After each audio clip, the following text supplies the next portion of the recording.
Boa noite. Graças a Deus, eu sou surdo, não sei se eu estou ouvindo, mas vocês estão ouvindo? Tá tranquilo? Graças a Deus. Graça e paz do Senhor Jesus. Aos amados irmãos e amigos que estão acompanhando através das redes sociais, que o Senhor Deus abençoe sua vida, sua família, seu empreendimento, e que possamos, na noite deste dia, desfrutar de um momento de meditação da palavra de Deus. Quero direcionar minha profunda gratidão pelo apoio financeiro que vocês têm direcionado à minha pessoa, viu, irmãos? A Igreja Central de Manaus, Igreja Presbiteriana, ela nos dá um valor para o campo, e nós fazemos as visitas no campo. Só que é muita obra, são muitas comunidades. Dar assistência a uma comunidade, ao município. Só que eu não consigo fazer uma viagem e voltar. Eu tenho que ir mais adiante. Eu só posso ir aonde as minhas pernas alcançam, aonde o dinheiro dá para comprar combustível, alimentação, para a equipe de 4 ou 5 pessoas e passar uns 10, 15, 20 dias dentro de tribos indígenas e comunidades ribeirinhas. Então, a oferta de vocês tem sido de grande utilidade para o nosso deslocamento, salientando que o valor que são enviados fica com a minha esposa, ela que administra, ela que toma de conta. E graças a Deus, uma viagem que eu poderia passar de 36 horas, eu passo 2 horas e 40, aliás, 1 hora e 40 minutos, que é de Manaus a Barcelos. Uma outra viagem que eu poderia passar 6 dias e 6 noites de barco, ou 36 horas de expresso, eu passo 36 horas, porque a oferta de vocês me ajuda a chegar mais rápido ao meu destino. Quero também agradecer a vocês que partes da oferta de vocês ajudaram na minha formação. Amanhã eu serei diplomado em mestrado em divindade e missões no Mackenzie. Então, terminei o curso de mestrado e o apoio de vocês me ajudou no meu café, no meu almoço e na minha janta lá em São Paulo.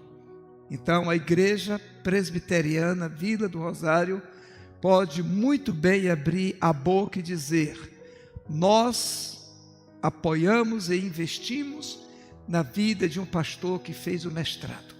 Podem abrir a boca de vocês. Não com orgulho, mas com humildade e com alegria.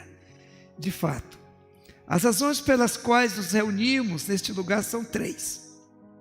Primeira razão pela qual nos reunimos aqui. Primeiro, glorificar a Deus.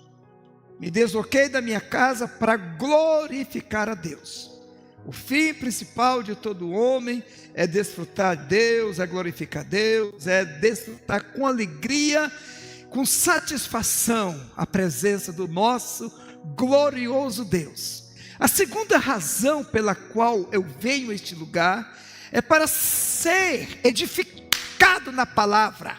É a palavra que é fogo que esmiuça pedra, é martelo que esmiuça pedra, é a palavra de Deus que é viva e eficaz. Não é oba-oba, não é xarope, não é um chazinho, não é um evangelho genérico, não, é a palavra de Deus que muda o coração do homem, aleluia.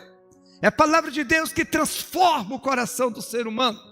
É por isso que um homem perverso, perseguidor da igreja, ele afirmou no livro de 2 Coríntios, capítulo 5, 17: quem está em Cristo, nova criatura é. As coisas velhas já passaram, eis que tudo se fez novo. Primeira razão, estamos aqui para glorificar a Deus, decore. Segunda razão, estamos aqui para sermos edificados na palavra. E terceira razão, estamos aqui para desfrutar da comunhão com os irmãos.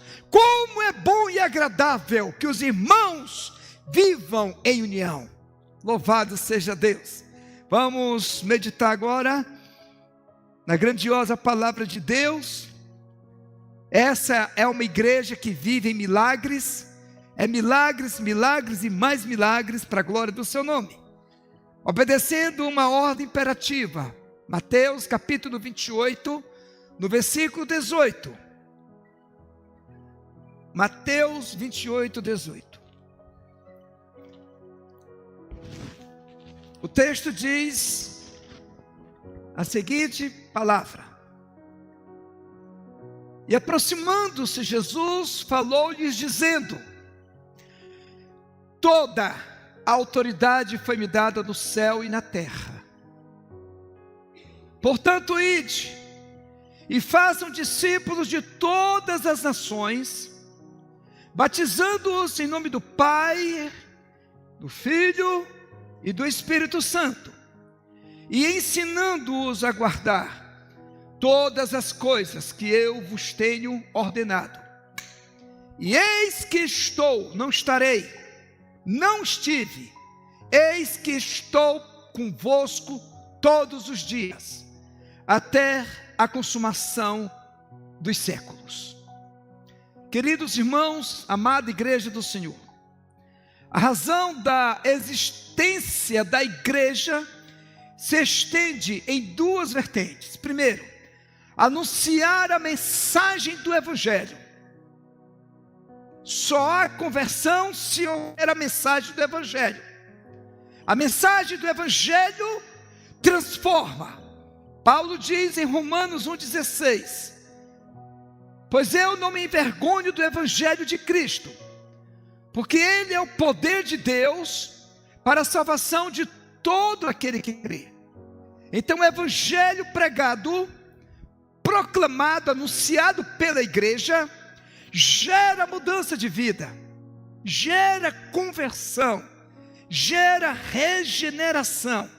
Por isso que diz Hebreus capítulo 4, versículo 12, a palavra de Deus é viva e eficaz, e mais cortante que qualquer espada de dois gumes. É a palavra de Deus. Não é o evangelho genérico, é a palavra de Deus. Anunciar a mensagem do Evangelho é o dever da igreja, e a segunda vertente é fazer discípulo de todas as nações. E o seu fim principal de pregar o Evangelho, de fazer discípulo, o seu fim principal é a glória de Deus, é onde Deus, anunciai a sua glória entre as nações, é a glória de Deus. O ID é uma ação da igreja em trajetória, encaminhada, de proclamar, anunciar a mais bela e linda mensagem do amor de Deus.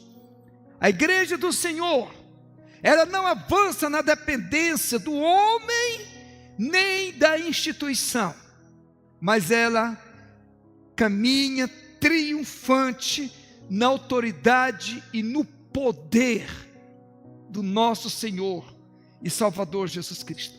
Na condição de discípulos que somos por Ele, por Jesus, convocados a proclamar o Evangelho do Reino em toda criatura. Em Marcos capítulo 16, versículo 15, Jesus disse: Ide por todo o mundo e pregai o Evangelho a toda criatura. No livro de Lucas, capítulo 10, versículo 3, o Senhor Jesus disse: Ide, eis que eu vos envio como cordeiros para o meio de lobos. No livro de João, capítulo 20 e 21, Jesus disse: Paz seja convosco. Assim como o Pai me enviou, eu vos envio a vós outros. Fomos enviados. A definição mais simples de pregar o Evangelho, de proclamar, de anunciar, é fazer chegar a palavra de Deus ao povo. E temos aqui algumas verdades que podemos expor diante do que já dito, a primeira verdade que devemos observar no texto é no versículo 18. Mantenha sua Bíblia aberta, por favor. Quando Jesus disse: toda autoridade foi-me dada no céu e na terra. Ele tem o domínio. Ele tem a autoridade de todas as coisas. Jesus Cristo tem toda a autoridade. Por isso podemos obedecer a Ele sem temor, sem receio, sem desconfiança. Não importa onde Ele nos envie. Não importa a localização geográfica. A questão é: se Jesus está comigo, eu sou mais do que vencedor. Anote a frase: fora da vontade de Deus não existe vitória. Dentro da vontade de Deus não existe derrota. A vontade de Deus nos traz paz. A vontade de Deus nos leva nos lugares mais distantes, a ponto de que pastores do mesmo ministério, do mesmo presbitério, do mesmo conselho, chega para Daniel Brasilino: tu vai fazer o quê? Tu é doido. E eu olho para ele e digo: eu tenho a paz de Deus, que é o árbitro no meu coração, e fui chamado para isso. Chile, arruma minha mala que eu estou indo embora. E Capo Gato, vou para onde Deus manda, para onde... Quando Jesus diz que tem toda a autoridade que foi dada a Ele no céu e na terra, essa autoridade não está na placa denominacional, não está na pessoa do pastor, não está na membresia. O fundamento de toda autoridade está em Jesus. Quando Ele diz toda autoridade, todo o poder, Ele tem autoridade sobre a natureza.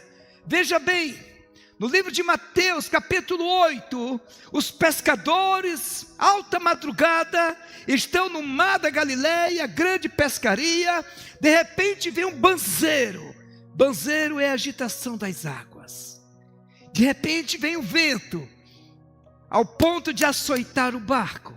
Os discípulos, experientes com toda a experiência que tinham, tentaram apaziguar, mas não conseguiram. Porém, um dos discípulos foi na ponta do motor, no rabeta: acorda, Jesus, não importa que pereçamos. E Jesus olha para o discípulo e diz: homem de pequena fé, até quando estarei com vocês? E Jesus apenas com uma palavra: mar, aquieta-te. Vento, sossegai. E a Bíblia diz que imediatamente veio grande bonança, ao ponto que os discípulos se assustaram e disseram: quem é este que até o vento e o mar lhe obedecem? Esse Senhor que diz que tem toda a autoridade, Ele exerce autoridade sobre a morte. A viúva de uma cidade chamada Naim, com seu único filho, já para ser enterrado, Jesus se aproxima, toca naquele jovem e diz para que ele viva. Imediatamente o jovem reviveu. A filha de Jairo, 12 anos, já morta. Quando Jairo vai a Jesus, o povo chega: Jairo, não incomode mais o mestre, porque tua filha está morta. E Jesus olha para Jairo e diz: não tema, não tenha medo, calma, Jairo, tua filha está viva. E a Bíblia diz que Jesus chega na casa de Jairo, chama Pedro, Tiago e João, o pai e a mãe, e lá ele dá uma ordem: Tabita, levanta-te. E a morte entregou. Lázaro, podre, fedorento, carniceiro, 4 dias e noite enterrado, E Jesus diz: tirai a pedra. E Jesus, após o povo tirar a pedra, Jesus, uma palavra de ordem: Lázaro, vem para fora. E a Bíblia diz que Lázaro voltou da morte. Esse é o Jesus que você serve. É o Jesus que te ama. É o Jesus que, quando você está no seu barquinho quase para afundar, Ele segura em suas mãos.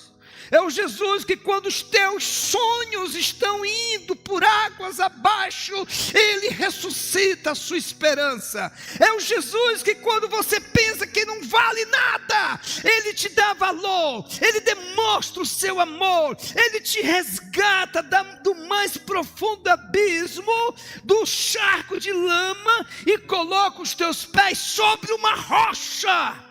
E diz: não tema, porque eu estou contigo. É esse Jesus que disse: toda a autoridade foi me dada no céu e na terra. Este Senhor que tem não somente autoridade sobre a natureza, não somente autoridade sobre a morte, mas o Senhor também que tem autoridade sobre os demônios. Colossenses capítulo 2, versículo 15. O texto bíblico nos diz que Ele despojou todos os principados e as potestades e os expôs publicamente, triunfando deles na cruz. Escute essa. Estava no evangelismo, casa a casa, deparei-me em uma casa.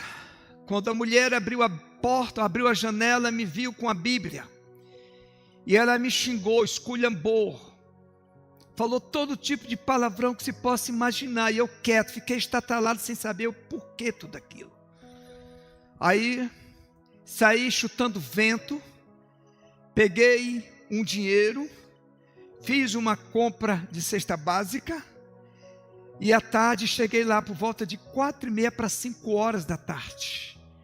Bati a porta, bati palma na porta daquela senhora. Quando ela abriu a janela, eu mostrei a cesta básica. Senhora, vim trazer para você. Oh, meu filho, pode entrar. Entrei pela cozinha. Quando... Está filmando. Quando entro, eu vejo lá Pombagira, Maria Padilha, Tranca-Rua, Caboclo, Sete Flechas, Preto Velho, Iemanjá, todo tipo de santos que são adorados no terreiro. E lá eu estava dentro de um terreiro. E olhei para aquela senhora e disse a ela: esta cesta básica, quem mandou para a senhora foi Jesus. Foi Jesus. Foi Jesus. A senhora entendeu? E ela disse sim. Então diga Jesus. Ela fala, fale Jesus. Aí peguei no ombro dela. Fala Jesus! Ela gritou: Jesus! Aí comecei evangelismo. E no momento de falar de Jesus para aquela pessoa, entrava demônio, saía demônio, entrava demônio, um processo de libertação. Até que 6 horas da tarde, terminamos. Falamos de Jesus até o limite. Quando estou saindo, vejo aquele terreiro muito limpinho, bonitinho, era onde acontecia o catimbozeiro. E eu disse para aquela senhora: gostaria de cantar aquela música do Roberto Carlos aqui, Jesus Cristo, Jesus Cristo, eu estou aqui. Isso era uma sexta-feira. Aí ela disse: meu filho, você pode cantar, mas hoje não, porque tenho trabalho. Eu disse: quando? Quarta-feira. Tá bom, quarta-feira. Que horas começa o trabalho hoje? 7 da noite. Era 6 horas. 7 da noite, então tá bom. Saí voando, correndo, peguei a caixa velha de som que nós tinha, um irmãozinho que tocava violão e outro que cantava. Aí chegamos lá, nós viemos aqui só cantar a música do Roberto Carlos e vamos embora. Isso já era umas 6:30, 15 para as 7. Meus irmãos, mas nós lemos Salmo 119 todinho, cantamos quase todos os hinos da harpa cristã, e a pregação foi até 10 horas da noite. Não houve nada naquela noite no terreiro. Falamos do amor de Jesus dentro deste lugar, com toda liberdade. Deus repreendeu. Isso nós vemos quando Jesus disse: toda autoridade foi me dada no céu e na terra. É esse Jesus maravilhoso. É esse Jesus que nos envia, e nós dissemos: Senhor, eis-me aqui. Eu só queria ter um avião, mas é muito caro gasolina, então prefiro não, vai de motor mesmo. Oh, Jesus de Nazaré, esse Jesus que tem poder sobre a doença. Dona Maria de Nazaré, lá em Barcelos, mulher já estava acamada, nós estávamos com megafone, evangelizando no meio da rua. De repente ouvi um grito dizendo: pastor! Sabe, aquele frio no espinhaço. Paramos, olhamos para trás e a mulher disse: por favor, reze pela minha mãe. Vamos rezar pela sua mãe. E agora? Entramos na casa daquela senhora. O bucho daquela senhora parecia uma mulher de quase 80 anos, parecia grávida de 9 meses. Era uma doença que ela estava acometida. E agora? Aí lembrei do que diz a palavra de Deus no livro de Marcos 16:16. E estes sinais seguirão aos que creem. Em meu nome expulsarão demônios, falarão novas línguas, pegarão em serpentes, se beberem alguma coisa mortífera não lhes fará dano algum, colocarão as mãos sobre os enfermos e eles ficarão curados. E eu disse: Deus, é a tua palavra, e tu vela pela tua palavra para cumprir. Queridos irmãos, Deus é testemunha. Nós impomos as mãos no bucho daquela senhora e oramos a Deus. E após a oração, aquele bucho fez isso, ó. A cura de Deus. Nós vivemos em lugares onde não existe unidade básica de saúde. Não existe nem cibalena. Lugar onde o arco-íris ainda é em preto e branco, não é colorido. Lugar que o fuso horário são 2 horas atrás. É longe, irmãos. Muito longe. É tão longe que não tem. Falta pastores para isso. Eu terminei agora o mestrado. Fui convidado para ser professor do seminário. E olhei para o chefe lá do seminário e disse: tá bom, eu posso aceitar, mas quem vai fazer as viagens missionárias? Quem vai dar assistência aos índios? Quem vai passar os 30, 40 dias lá? Quem é? Quem é? Eu vou me fechar dentro de uma sala com um bocado de cabeçudo, cheio de teologia, discutindo teologia, em vez de eu estar pregando? Não, meu filho, estou fora. Eu vou pregar o evangelho, que eu fui chamado para isso. Glória seja dada ao nosso Deus, toda autoridade. Escuta essa. Pastor de uma igreja. Chegou ao meu conhecimento que o filho da dona Helena foi assassinado. Era traficante de droga, pastor Ricardo. O cara era traficante. Aí eu chegou ao meu conhecimento, fui na casa da dona Helena. Oi, minha irmã, não é cristã, ninguém era um cristão. Oi, minha irmã, boa tarde. Oi, pastor, boa tarde. Eu sinto muito com a perca do seu filho. Eu quero dizer para a senhora, se a senhora quiser levar o corpo lá para a igreja, pode levar. A mulher olhou para mim, se assustou. Sério, pastor, leve para a igreja, não tem problema. Irmãos, levou o corpo para a igreja, caixão. Aí está lá, prostitutas, maconheiro, traficante, a igreja lotou de raça de gente ruim. Aí eu pensei: meu Deus, se a polícia chegar até eu vou preso. Aí estava aquela multidão de gente. Aí os crentes, meu Deus, os santos da igreja que eu era pastor, pastor, o senhor não pode fazer isso, no templo é santo. Irmãos, isso aqui é uma casa onde os doentes, os pecadores, os perdidos devem estar, irmão.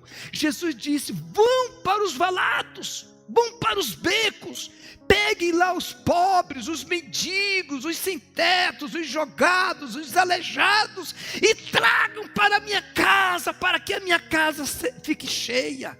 Oh, irmão, mas foi crítico, o pau cantou no meu espinhaço, aí preguei o evangelho. Na pregação, muitas conversões, pessoas aceitando Cristo. Aí na hora, escuta, meus amados irmãos, na próxima terça-feira, nós iremos fazer o culto do 7º dia. Aí eu deixei o conselho louco.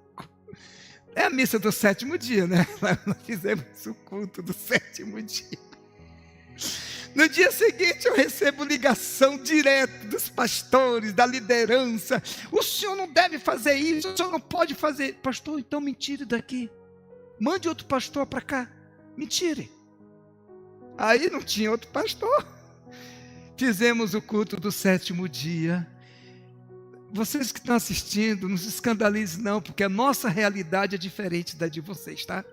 Fica tranquilo. Você, reverendo, apóstolo, arcanjo, querubim, surubim, fica quieto aí. Fizemos o culto. Qual foi o resultado, irmãos? Até hoje, tem pessoas daquele tempo que continuam servindo a Deus, que se converteram num culto do 7º dia.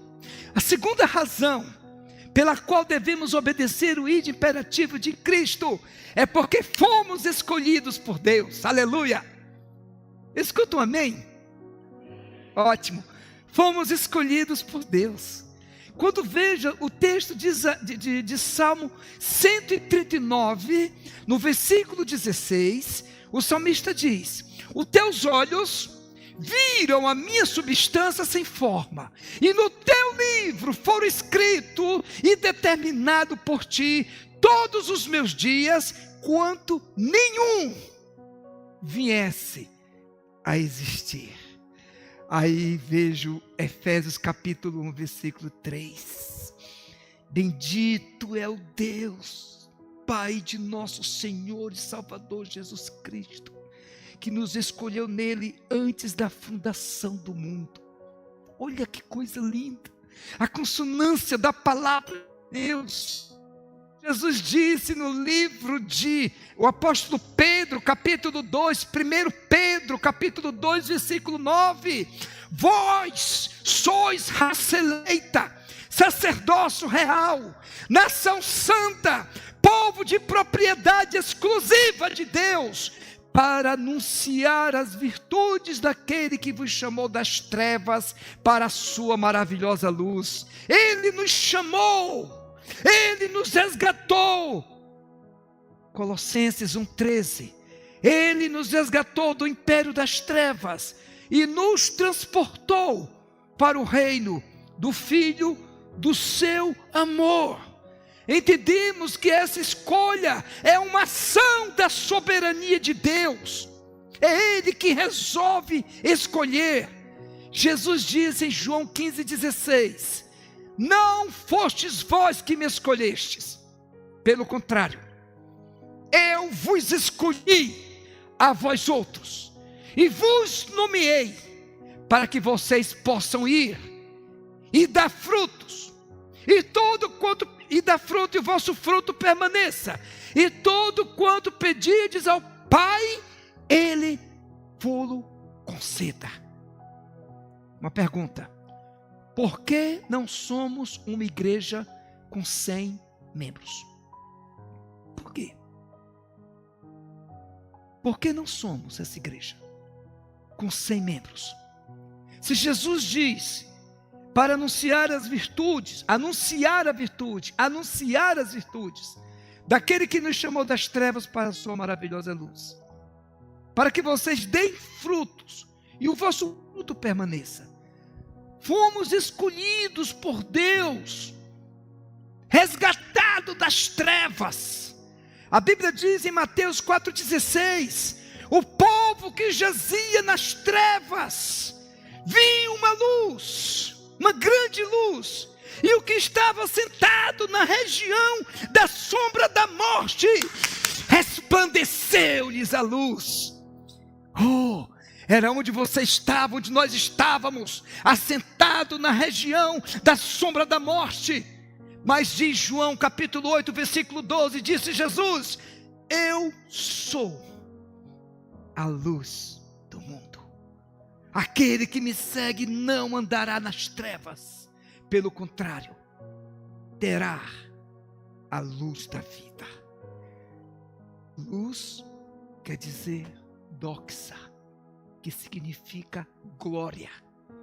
E esta glória está em nós. Vós sois a luz deste mundo. Olha que lindo. Olha em que posição o Senhor nos colocou. Pequenos luzeiros, pequenos Cristo. E por quê? Não desenvolvemos, não crescemos, porque não multiplicamos, porque nos conformamos, nos aquietamos, ficamos confortáveis numa zona de conforto. Parece que estamos em uma arquibancada e na arena está lá uma pessoa para ser tragada pelo leão e nada fazemos.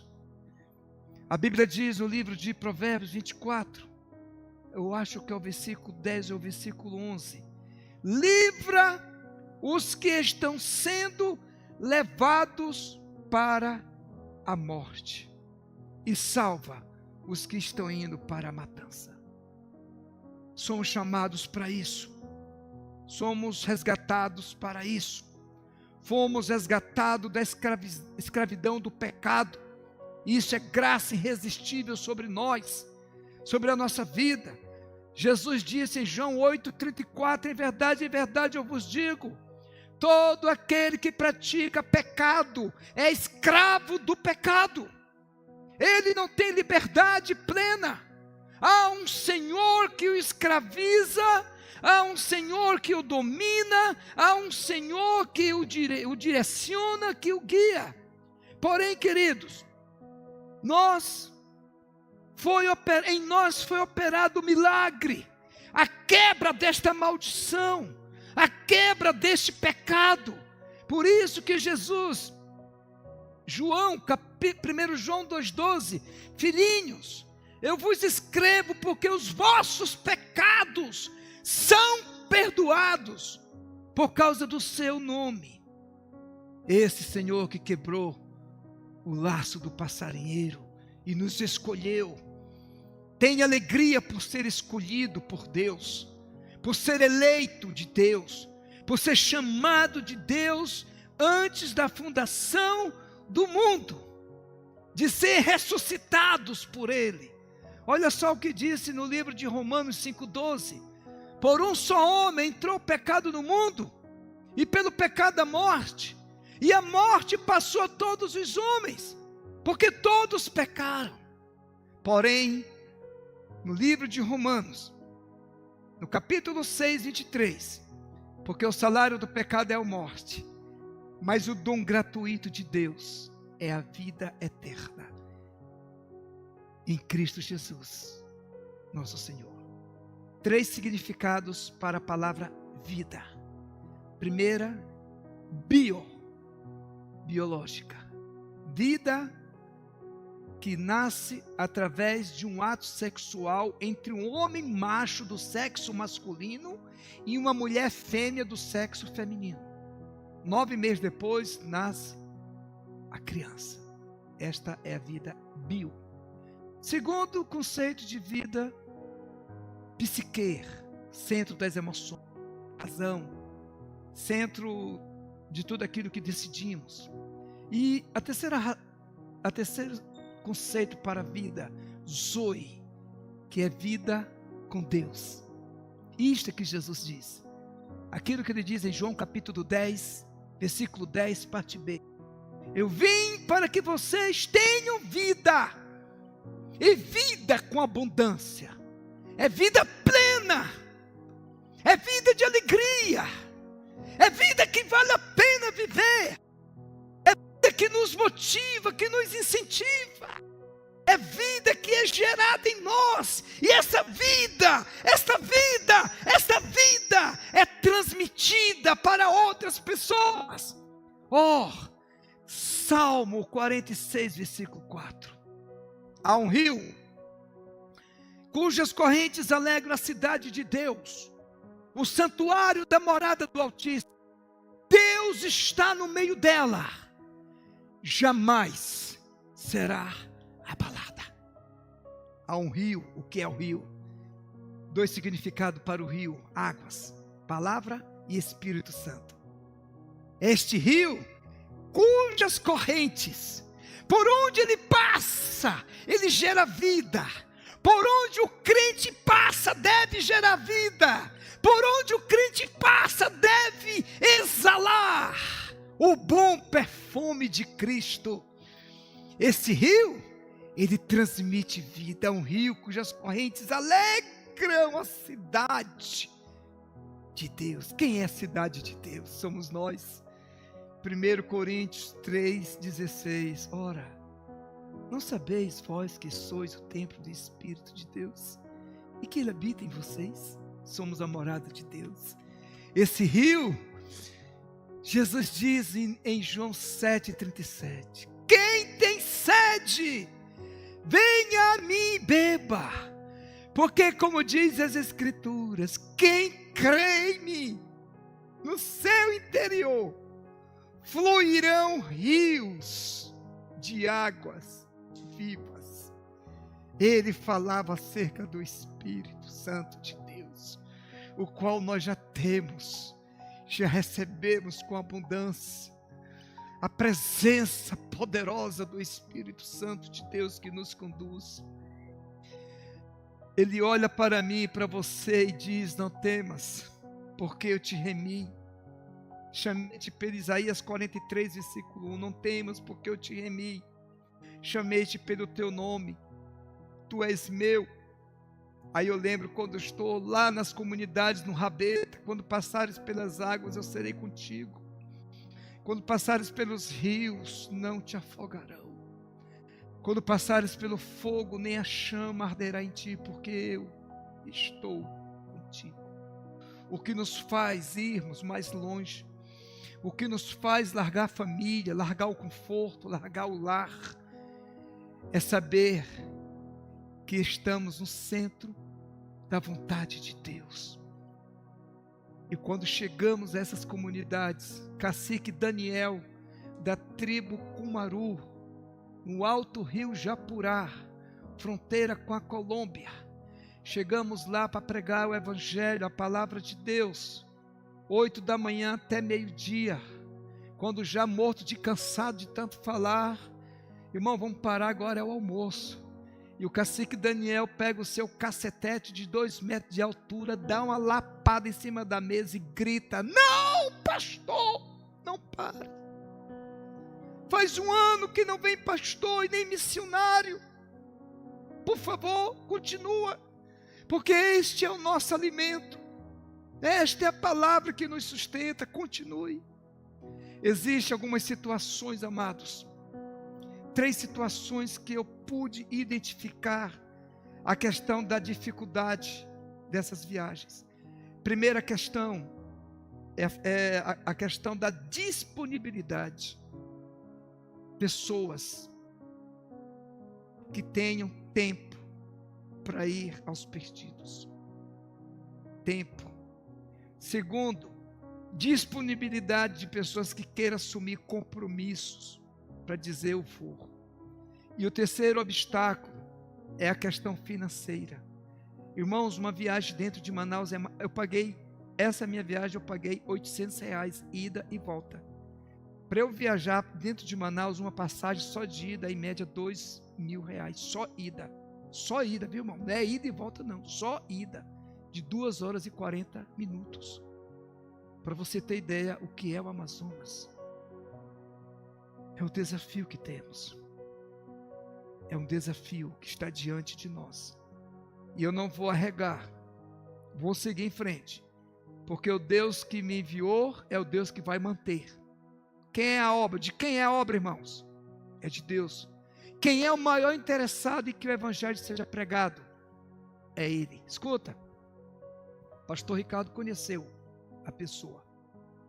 Estou com 200 cestas básicas, 2,5 toneladas de roupas, calçados, brinquedos. Estamos saindo de Japurá para ir em São José do Apapores. Toda a logística foi no total de R$2.000, até chegar em Japurá. É frete, é carregador, é o barco, R$2.000. Estou com a minha esposa e eu digo, passa o cartão.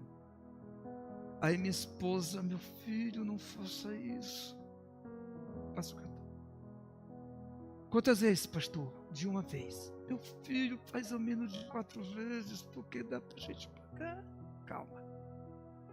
Passou o cartão de uma vez. Embarcamos tudo. Dia seguinte, recebo a ligação da Luciana. É uma irmã. Oi, pastor, tudo bem? Oi, irmã, Pai do Senhor Jesus, tudo bem, graças a Deus. Pastor, o senhor está viajando por esses dias? Irmã, ontem eu embarquei o material, as roupas, os ranchos, que é cestas básicas, e o barco vai passar 6 dias, então eu só vou viajar na sexta-feira para chegar no sábado junto com o barco. O barco já foi ontem. Aí disse, tá bom, pastor, eu tenho uma oferta para dar para a missão. Aí disse, tudo bem então, minha irmã, passa o seu Pix, tá aí, tudo bem. Plique! Na hora, caiu a oferta. Eu olho o meu celular e o Pix. Quanto era, irmãos? R$2.000. Eu chamei, Chile, vem cá, corre, mulher, vem aqui. Aí, que foi, homem? Olha aqui, R$2.000 para pagar a conta do cartão. E na hora solicitamos para que a empresa lá mandasse logo o débito, porque senão ia gastar com outras coisas. É isso que Deus faz, irmãos. A nossa dependência é de Deus. Escute, missionário não vive pedindo esmola. Missionário não vive chorando miséria. Não. Se chega algum missionário, oh, irmão, me ajude. Não, irmão, porque o missionário depende unicamente de Deus. Se tem, ele vai. Se não tem, ele vai. A questão é ir. É ir. Ide. Pronto, é fácil. É fácil. Confiança. Ou confia ou não confia. Se não confia, vá não. Vai se dar mal. A terceira razão pela qual devemos obedecer o ide imperativo de Cristo é porque somos capacitados por Ele. Ele nos capacita. Ele nos enche com o poder do seu Espírito Santo. A Bíblia diz no livro de 2 Coríntios 3,5, não que nós sejamos capazes de pensar alguma coisa, como se partisse de nós. Pelo contrário, a nossa capacidade vem de Deus. Não vem de seminário teológico, não vem de bacharel teológico, não vem de pós-graduação teológica, não vem de mestrado teológico, não vem de doutorado ou PhD teológico, não. A nossa capacidade vem de Deus. É Deus que chama, capacita e envia. Seminário não forma missionário. Quem forma missionário é Deus. Quem capacita é Deus. A Bíblia diz no livro de Atos, capítulo 1, versículo 8: recebereis o poder, a virtude do Espírito, ao descer sobre vós o Espírito Santo, e ser-me-eis testemunhas, tanto em Jerusalém, como em toda a Judéia e Samaria, e até os confins da terra. que é Manaus, Amazonas. Somos chamados para isso, irmão. Ah, pastor, vou me preparar. Nada! Já temos o Espírito Santo de Deus. Escuta. Vai fazer 40 anos que o Senhor me converteu. O fogo é o mesmo. A alegria é a mesma. O desejo de pregar é o mesmo. Jesus me recebeu no segundo domingo de abril de 1986. Isso no domingo. No dia seguinte, na segunda-feira, me apresentei no quartel, era militar na época. Todos os soldados em forma, divisão de serviço, as funções, tudo mais. Todo mundo fora de ordem, cada qual para o seu lugar. Aí eu fui no gabinete do capitão Soares, comandante da Polícia do Exército. Cheguei, capitão, permissão, soldado 329, Brasil, segundo pelotão, permissão para falar com o senhor. Permissão concedida, soldado. Puxei um folheto da palavra de Deus. Quero dizer para o senhor que Jesus te ama e tem um plano para a sua vida. O meu comandante, o capitão, ele olhou para mim e disse: você, imagina a peça rara que eu era. Você agora é crente? Sim, sou, sim, Senhor. Jesus converteu meu coração. Parabéns. Obrigado. Está dispensado. Permissão para me retirar. Vou embora. Aquele quartel, em um mês, todos os dias eu estava do mesmo jeito que estou hoje, entregando folheto a cada soldado. Ih, rapaz, estou agora, não, isso aí é fogo de palha. Fogo de palha. E até hoje, para a glória e o louvor de Deus. Ô irmão, preste atenção. Você já foi escolhido por Deus para essa missão. Você não foi escolhido para esquentar banco, não. Você não foi escolhido para frequentar a igreja, não. Você foi escolhido para ir pregar o Evangelho de nosso Senhor e Salvador Jesus Cristo. Porque não somos uma igreja com 100 membros. Pense bem nisso. Pense nessa verdade. Toda autoridade foi me dada no céu e na terra. Essa autoridade o Senhor transmitiu à sua igreja, que nos faz ser capacitados. A Bíblia Sagrada, ela nos diz, no livro de Lucas 10:19, eis que vos dei poder, em alguma tradução é autoridade, para pisar serpente, escorpiões e sobre todo o poder do inimigo, e nada, absolutamente nada vos causará dano algum. Estupro da madrugada, Manaus Moderna, área vermelha, tráfico de droga, alto índice de prostituição, alto índice de homossexualidade, um inferno. De repente vejo uma moça sentada chorando, escorada no poste. E chego até ela, entrego um folheto e digo a ela: Jesus te ama e tem um plano na sua vida. Ela olha para mim e fala com voz de homem, um homem vestido de mulher. E disse para mim: como é que Jesus me ama, se eu vivo essa vida tão miserável? Aí pronto, foi a chave. Aí falamos o Evangelho para ela, a dimensão do grande amor de Deus. Aí 6 da manhã, chegam os ônibus, e ele falou para mim: eu posso aceitar o seu Jesus, mas se você for na minha casa, que horas? 3 horas da tarde, fechou. 2 horas, chamo um irmão para ir comigo. Fomos à casa daquele rapaz. Chego lá, ela estava vestido de Maria Padilha. O rapaz já estava atuado, estava lá, nos altares, novamente. Aí na autoridade do poder do nome de Jesus, sendo capacitado por Jesus, entramos, conversamos, cai o processo e começa a guerra espiritual, começa a luta.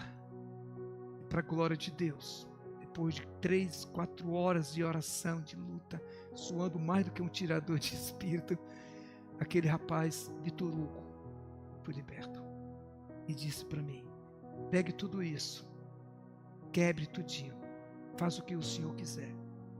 Eu não quero mais isso, eu quero o seu Jesus. Começamos a discipular, ensinar ele a andar semelhante ao homem. Eixe, quando as crianças chegam, porque está acabando, né? Mas ninguém mandou parar, então. Ensinando ele a falar semelhante ao homem, a agir semelhante ao homem. Conclusão: 3 anos depois do discipulado intenso, se tornou um homem, congregou numa igreja Assembleia de Deus, se tornou diácono da congregação e até hoje servindo Deus. Ele nos capacita, Ele nos direciona, Ele nos ajuda.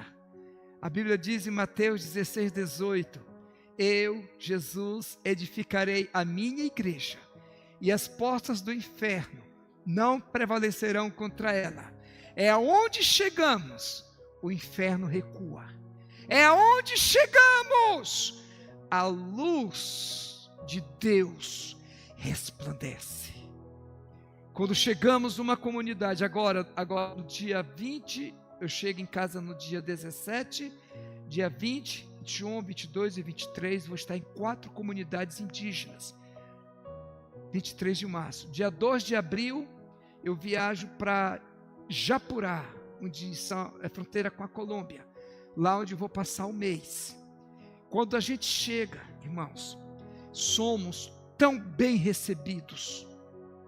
Oi, meu pastor, você chegou. Oi, equipe, você chegou. Preparamos um banquete para vocês.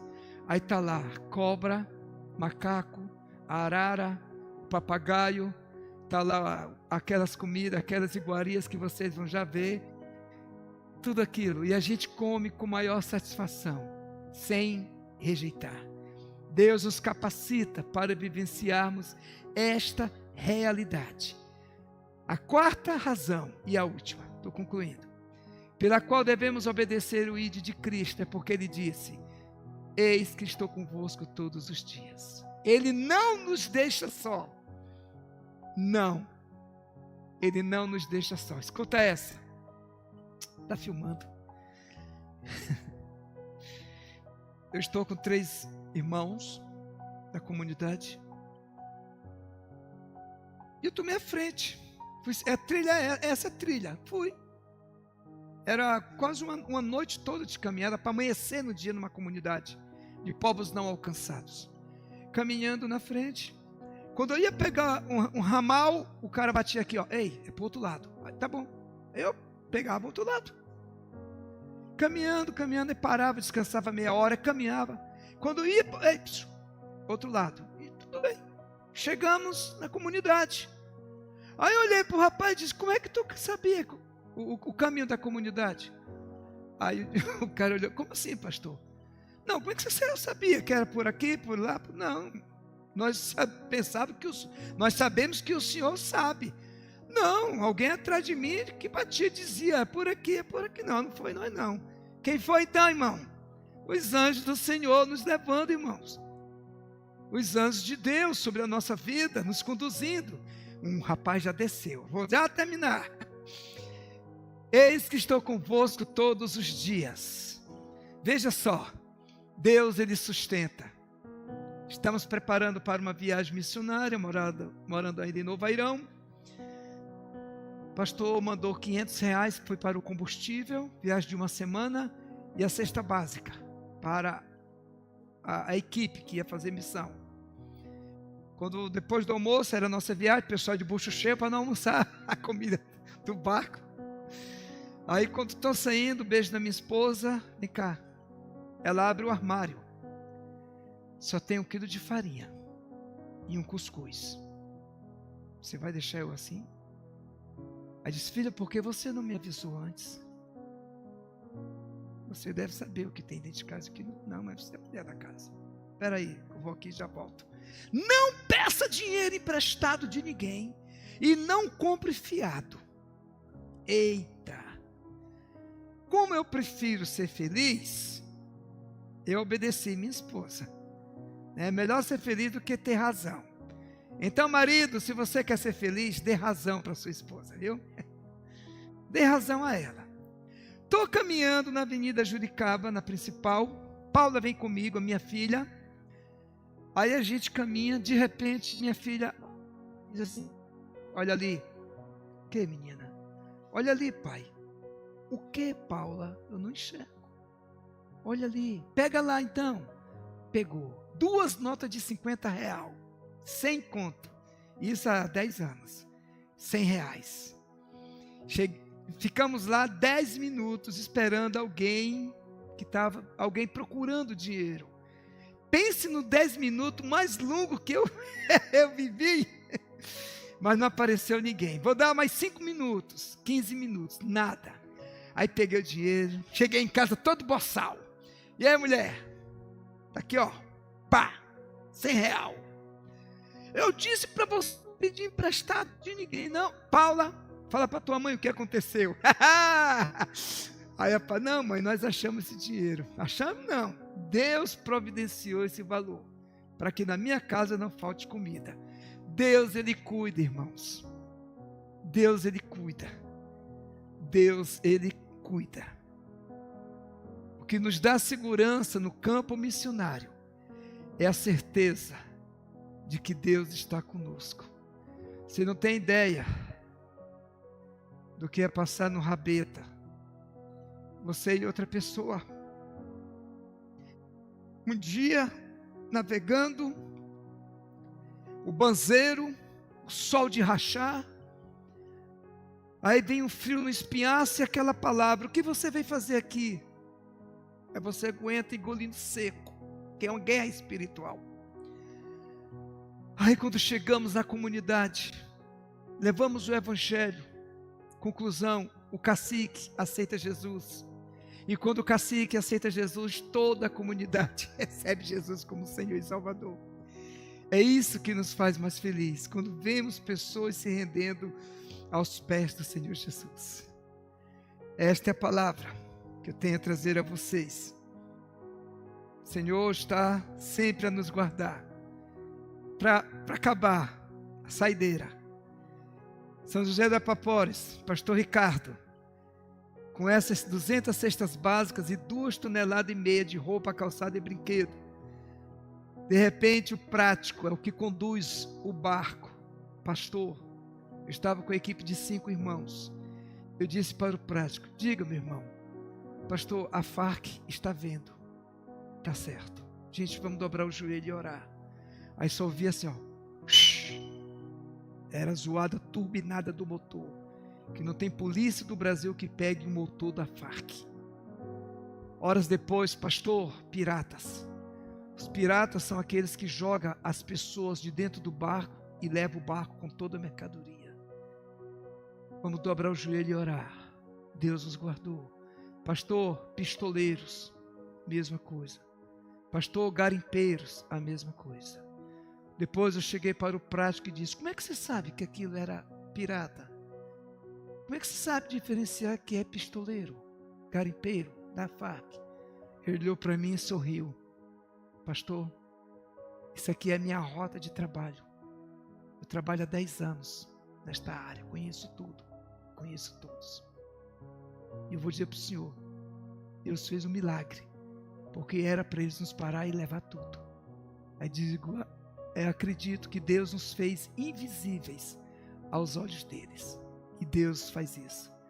Nos deixou invisível aos olhos dos piratas, da Farc, dos pistoleiros e dos garimpeiros. Por que não somos, irmãos, uma igreja com 100 membros? Vamos orar. Querido Deus, te agradecemos na noite deste dia pelo momento especial que o Senhor nos proporcionou. Muito obrigado, Deus, que a tua palavra pregada nesta noite traga a exortação, consolação e a edificação aos teus santos. Que o Senhor conceda a sua bênção, a sua paz, graça e a sua misericórdia. Que o Senhor Deus Todo-Poderoso conceda uma semana de bênção para essa igreja. Apesar dos desafios e das lutas, que possamos, Deus, direcionar nossa visão para Ti. que é o autor e consumador da nossa fé. Dá-nos, ó Deus, uma noite reparadora, uma noite de um sono bem abençoado, na tua companhia.